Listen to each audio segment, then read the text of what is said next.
Sir doctor condition ಆಗೇ ಇದೆ, ಏನು ಇಂಪ್ರೂವ್ಮೆಂಟ್ಸ್ ಇಲ್ಲ ಏನಿಲ್ಲ. ಸೊ ಡಾಕ್ಟ್ರು ಬಂದು ನೆನ್ನೆ ಅದೇ ಇನ್ನೂ 8 hours ಟೈಮ್ ತೊಗೊಳ್ಳಿ ಅಂತ ಹೇಳಿದ್ರು. ಅದೇ ಇವಾಗ ಬೆಳಿಗ್ಗೆ ಒಂದು 9-9:30ಗೆ ಡಾಕ್ಟ್ರು ಬಂದು ವಿಸಿಟ್ ಮಾಡಿದ್ದು, ಹೇಳಿದ್ಮೇಲೆ ಏನು ಅಂತ ಗೊತ್ತಾಗುತ್ತೆ. ನಿನ್ನೆ ಆ ಥರ ಹೇಳಿದ್ರು, ಬಟ್ ಆದರೆ ಇನ್ನೂ ಏನಿಲ್ಲ, ಇನ್ನೂ ಪಲ್ಸ್ ಇದೆ, ಇನ್ನೂ ಬ್ರೀತ್ ಮಾಡ್ತಾ ಇದ್ದಾರೆ. ಸೊ ಒಂದು 9:30 ಹಂಗೆ ಬಂದು ಹೇಳಿ ಅಂತ ಡಾಕ್ಟ್ರು ಬಂದಮೇಲೆ ವೆಂಟಿಲೇಟ್ರಲ್ಲೇ ಇದ್ದಾರೆ. ಇಲ್ಲ ಮೇಡಮ್, ಏನಿಲ್ಲ, ಆಗಿದ್ದಾರೆ. ಹೇಗೆ ಹಾಸ್ಪಿಟ್ಲಿಗೆ ಕರ್ಕೊಂಬಂದು ಆಗೇ ಇದ್ದಾರೆ. ಕಾನ್ಷಿಯಸ್ನೆಸ್ ಇಲ್ಲ.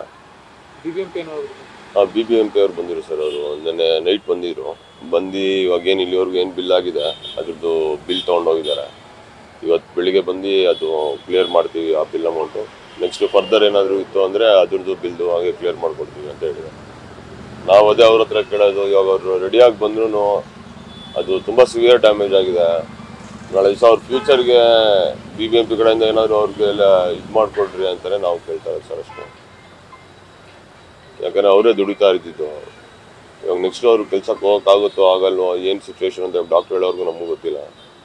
ಅದಕ್ಕೆ BBMP ಕಡೆಯಿಂದ ಅವ್ರಿಗೆ ಏನಾದ್ರು ಒಂದು ಕೆಲಸದ್ದು ಇವಾಗ ನೆಕ್ಸ್ಟ್ ಫ್ಯೂಚರ್ಗೆ ಏನಾದ್ರು ಮಾಡಿಕೊಡ್ಬೇಕು ಅಂತ ಕೇಳ್ತಾರೆ ಅಷ್ಟೇ. 10 ಗಂಟೆಗೇನೋ ಬಂದು ಬರ್ತೀವಿ ಅಂತ ಹೇಳಿದ್ರಂತೆ. 10 ಗಂಟೆಗೇನೋ ಬಂದು ಬರ್ತೀವಿ, ಇವತ್ತು ತನಕ ಬಿಲ್ ಏನಾಗಿದೆ ಆ ಬಿಲ್ ಪೇ ಮಾಡ್ತೀವಿ ಅಂತ ಹೇಳಿದ್ರಂತೆ. ಇವಾಗ 10 ಗಂಟೆ ಆಗ್ತಾ ಬಂತು, ಇನ್ನೂ ಬಂದಿಲ್ಲ. ನಮಗೆ ಅವ್ರ ಮೇಲೆ ಏನು ನಂಬಬೇಕು ನಂಬಾರ್ದು ಏನೂ ಗೊತ್ತಾಗ್ತಾ ಇಲ್ಲ. ಅಂದರೆ ನಮ್ಮ ನೋವು ಯಾರಿಗೂ ಬೇಡ ಸರ್, ಅವನೇ ಸರ್ ನಮ್ಗೆ ಆಧಾರ. ಅವ್ರ ತಂದೆಗೆ ಕಿಡ್ನಿ ಪೇಷೆಂಟು ಇವಾಗ ಕರ್ಕೊಂಡು ಹೋಗ್ತಾ ಇದ್ದಾರೆ. ನಮಗೆ ನೀವು ಕೇಳ್ತಾ ಇರ್ತೀರಿ, ಹೇಳೋಕ್ಕೆ ಬಾಯಿ ಬರಲ್ಲ. ಅವ್ರ ತಾಯಿ 1 ವರ್ಷ ಆಯಿತು ತೀರೋದು. ನನ್ನ ಮಗಳು ಅವ್ರ ತಂದೆ ಕಿಡ್ನಿ ಪೇಷೆಂಟ್. ಇವಾಗ ನನ್ನ ಮೊಮ್ಮಗಳು ನಮ್ಮ ಅಳಿಯ ಕರ್ಕೊಂಡು ಹೋಗ್ತಾ ಇದ್ದಾರೆ. ನೋಡ್ರಿ ಇವನ ಪರಿಸ್ಥಿತಿ ಹಿಂಗಿದೆ.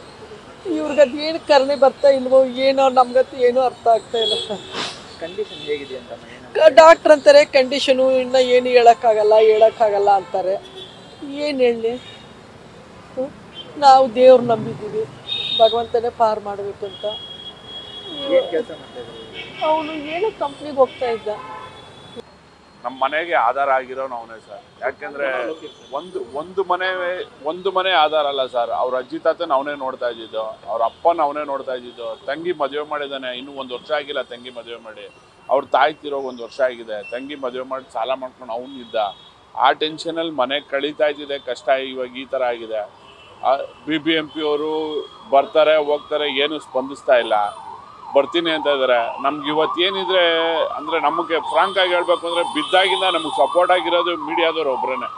ಬಿದ್ದಿದ ತಕ್ಷಣ ಬಂದರು, ಕವರೇಜ್ ಮಾಡಿದ್ರು. ಅವ್ರು ಕವರೇಜ್ ಮಾಡಿದ್ಮೇಲೆ BBMP ಅವ್ರು ಬಂದರೆ ಹೊರತು ಮೊದಲು ಯಾರೂ ಬರಲಿಲ್ಲ. ದಯವಿಟ್ಟು ಇದು ಏನಿದೆ ಅದನ್ನು ಕ್ರಮ ತಗೊಂಡು ದಯವಿಟ್ಟು ನಮ್ಗೇನಾದ್ರು ಒಂದು ಇದು ಮಾಡಿಕೊಡ್ಬೇಕು ಅಂತ ಮೀಡಿಯಾದವ್ರ ಹತ್ರ ಕೇಳ್ಕೊಂತ. ಅವತ್ತು ಕೂಡ ಅವನೇ ಅಡುಗೆ ಮಾಡಿ ಇಟ್ಟಿದ್ದ. ಹೌದು ಸರ್, ಬೆಳಗ್ಗೆ ಅವತ್ತು ಅಡುಗೆ ಮಾಡಿ ಅವ್ರ ತಂದೆ ಹುಟ್ಟಿದ ದಿವಸ ಅವತ್ತು ಮಾರನೇ ದಿವಸ ಅವ್ರ ತಂದೆನ ಅಡ್ಮಿಟ್ ಮಾಡಬೇಕು, ಆಪ್ರೇಷನ್ ಮಾಡಬೇಕಾಗಿತ್ತು ಅಂದ್ಬಿಟ್ಟು ಹಿಂದಿನ ದಿವಸ ಅವನೇ ಹೋಗಿ ನಾನ್ ವೆಜ್ ತರಕ್ಕೆ ಹೋದಾಗ ತೊಗೊಂಡು ಮನೆಗೆ ಬರಬೇಕಾದ್ರೆ ಈ ಥರ ಆಯಿತು ಸರ್.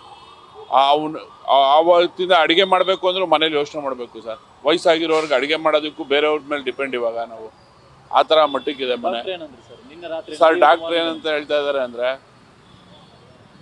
ಅವರು ಜ್ಞಾನ ಬರ್ತಾ ಇಲ್ಲ, ಅವನು ಸ್ಪಂದಿಸ್ತಾ ಇಲ್ಲ. ನಿಮ್ಗೆ ಯಾರು ಹತ್ರ ಇದ್ದಾರೆ ಅವ್ರನ್ನ ಕರೆಸಿ ನೋಡೋರು ನೋಡ್ಲಿ ಅಂತ ಇದ್ದಾರೆ. ನ್ಯೂಸ್ ಫಸ್ಟ್ ನಿರ್ಭೀತಿಯಿಂದ ನಿಮ್ಮ ಪರವಾಗಿ.